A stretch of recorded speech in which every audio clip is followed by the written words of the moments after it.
خوف طاری رہتا ہے. نہ خدا کا خوف کرو، نہ آخرت کا خوف کرو، نہ قیامت کا خوف کرو. خوف کرو تو بس اپنے گناہ سے خوف کرو. خوف کرو تو اپنی جہالت سے خوف کرو. خوف کرو تو اپنے اعتقادات کی کمزوری سے خوف کرو. اگر اعتقادات درست ہوں، علم ہو، معرفت ہو، عشق ہو، محبت ہو، تو نہ آخرت کے خوف کی ضرورت ہے، اور نہ موت کے خوف کی ضرورت ہے، نہ خدا کے خوف کی ضرورت ہے. اس لیے کہ یہ جملہ تو نہ جانے کتنی بار کہہ چکا ہوں. خدا وہ شے نہیں جس سے ڈرا جائے، خدا وہ شے ہے جس سے محبت کی جائے.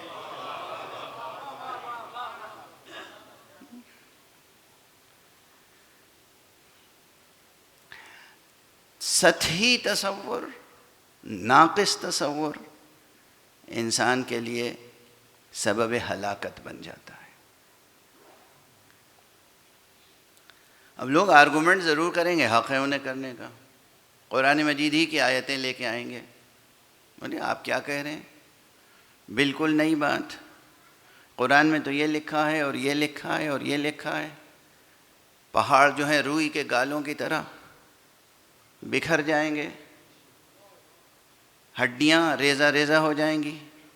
میں کب کہہ رہا ہوں ہڈیاں ریزہ ریزہ نہیں ہوں گی؟ پہاڑ روئی کے گالوں کی طرح نہیں ہوں گے. نہیں، سب کچھ منتشر ہو جائے گا.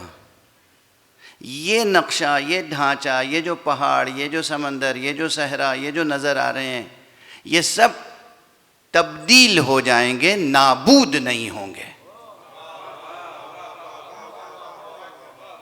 مسئلہ یہ ہے کہ تبدیل ہو جائیں گے، متغیر ہوں گے، بدل جائیں گے، چینج ہو جائیں گے، نابود نہیں ہوں گے، معدوم نہیں ہوں گے. ایگزسٹنس جو ہے وہ نان ایگزسٹنس میں نہیں بدل جائے گا. ایگزسٹنس رہے گا، اس کی شکلیں بدل جائیں گی، صورتیں بدل جائیں گی، بکھر جائے گا. اور وہ قادر مطلق جس نے پہلی بار بنایا تھا، وہ آپ کے بکھرے ہوئے اجزاء کو بھی جمع کرنے کی قدرت رکھتا ہے. ایک صلوات پڑھ دیجئے محمد وآلہ.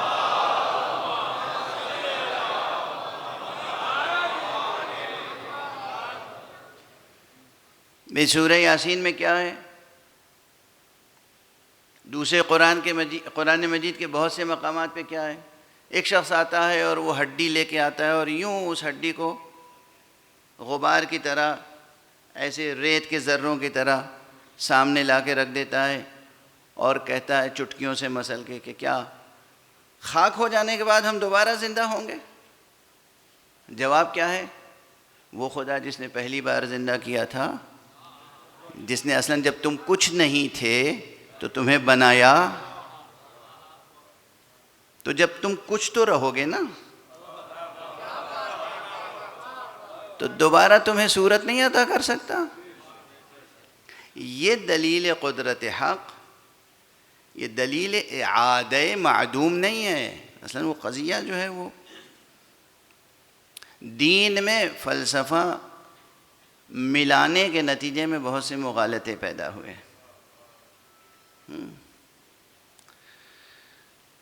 بہرحال تو کل میں نے گزارش کر دی، نہ یہ تخلیق کا سلسلہ ختم ہوا ہے، اور نہ آخرت نابودی کا نام ہے، نہ آخرت انعدام کا نام ہے. عدم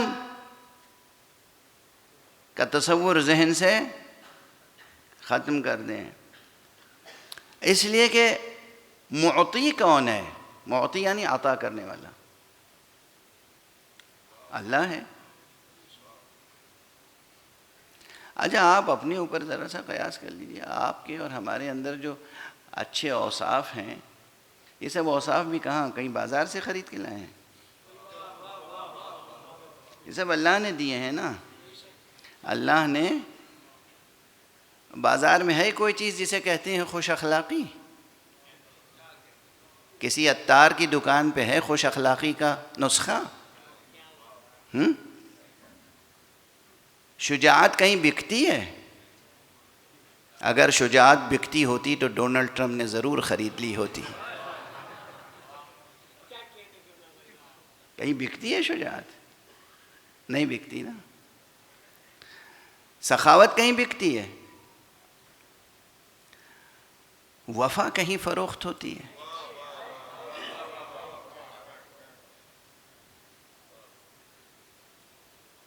یہ جسے آپ انسانی اقدار، اخلاقی اقدار کہتے ہیں، وہ قدریں، وہ عناصر معنوی جن سے انسان کی انسانیت تعمیر ہوتی ہے، جسم نہیں، انسان کا جسم نہیں، انسان کی انسانیت.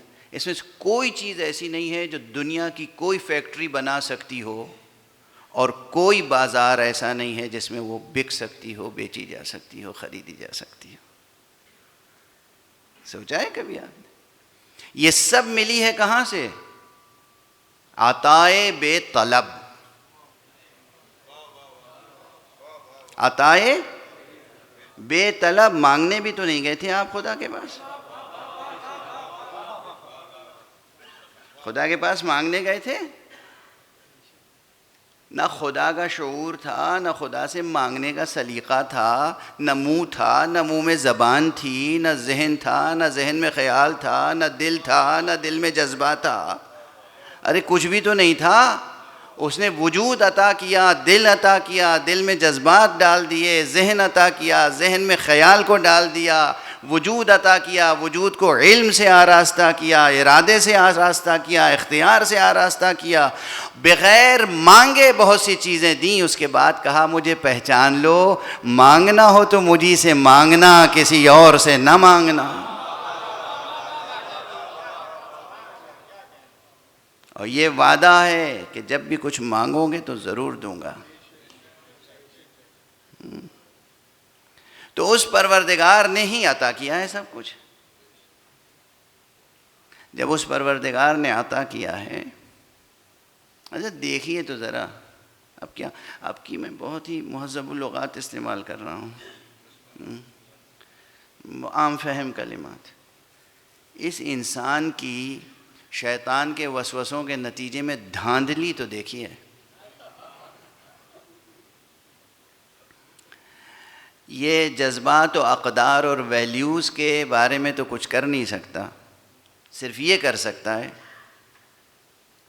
کہ خیرت کو جنوں کہنے لگے، جنوں کو خیرت، وفا کو بے وفائی کا نام دے دے اور بے وفائی کو وفا، امن پسندی کو ٹیررزم کہہ دے اور ٹیررزم کو کہے کہ ہم تو صلح جوئی کر رہے ہیں.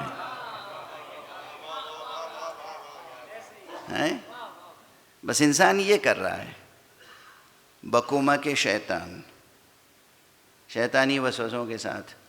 کبھی شیطان کو کبھی انسان کو شیطان مشورے دیتا ہے، کبھی شیطان کو بھی انسان مشورے دے دیتا ہے. صلوات پڑھ دیجئے محمد وآلہ.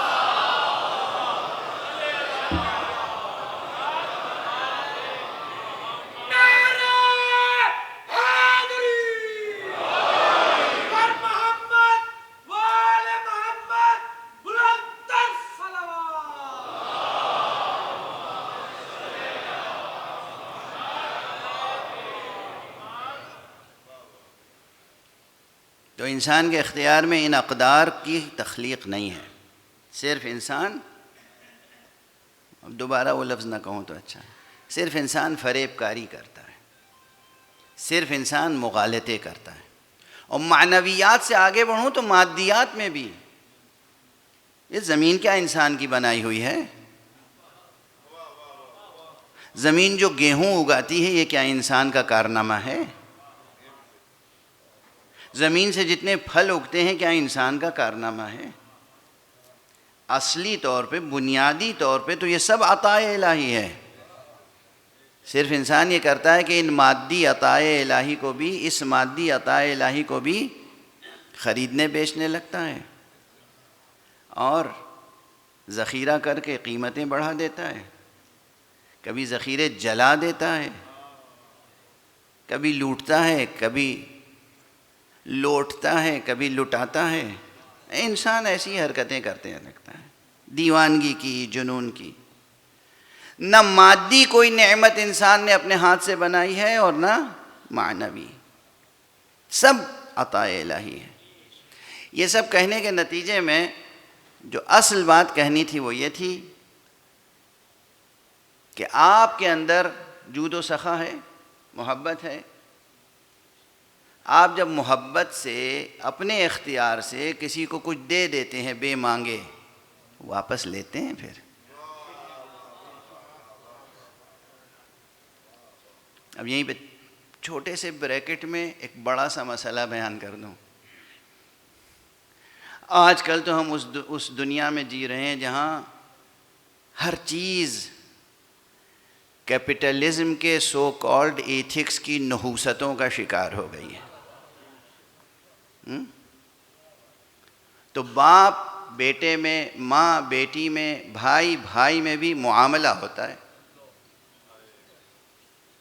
وہ باتیں جس کا آپ تصور نہیں کر سکتے۔ اجازت ہے ذکر کر دوں؟ یورپ میں، امریکہ میں، جہاں سے سب سے زیادہ ہمیں سبق پڑھایا جاتا ہے انسانیت کا، ہیومن ویلیوز کا، ہیومن رائٹس کا، ایتھکس کا، دن رات 24 گھنٹے ہمیں سبق پڑھایا جاتا ہے کہ یہ اسلام جو ہے اس میں کچھ نہیں ہے، اسلامی شریعت میں کچھ نہیں ہے۔ اسلامی شریعت تو آپ کو معلوم ہے، یعنی جسارتیں، جرأتیں، مغالطہ آمیزیاں۔ ایک یونیورسٹی میں ایک صاحبزادے تشریف لے گئے ریسرچ کرنے کے لیے، اور ان کا ٹاپک تھا کہ اسلامی شریعت میں جرم پروری کی ٹینڈنسی پائی جاتی ہے۔